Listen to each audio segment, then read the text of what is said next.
Hey everyone, how's it going?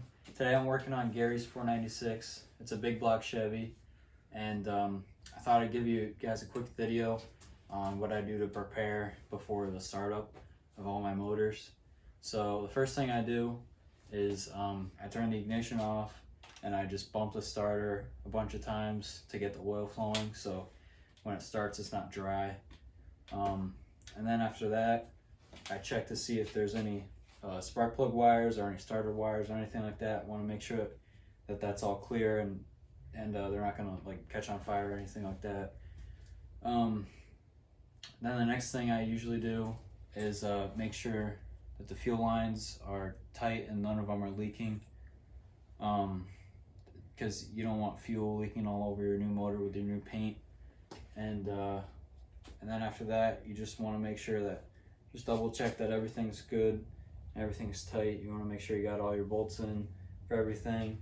And then once I get it started, I double check my timing and see if I need to advance it or retard it a little bit with the timing light. And then after that I usually adjust the carb, and then usually after that it's pretty much good to go. So hope this helped you guys out a little bit.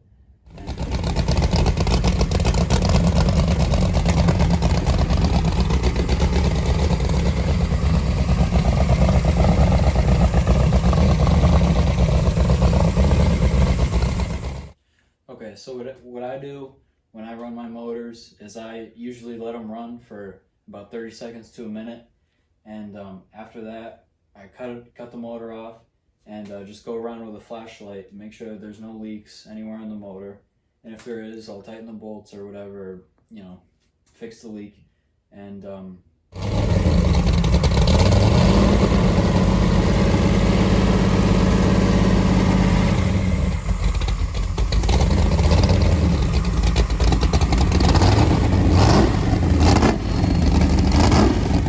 then after that's all good, I'm gonna let it run, kind of like drive it a little bit, just rev it up to like 2,000, 2,500 RPM, just, over and over again, but not too much, and just kind of get it up to temp gradually.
Just let the thermostat open and kind of just let all the new parts in the motor heat up, because they're brand new parts, they need to be broken in right.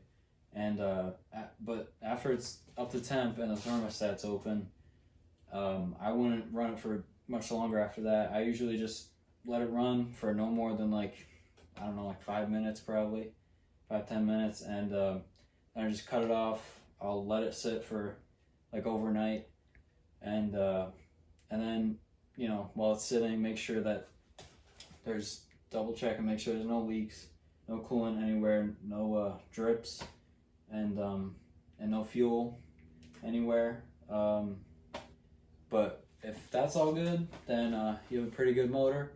So and luckily that's the case with Gary's 496 Chevy, and hope you guys like how it sounds.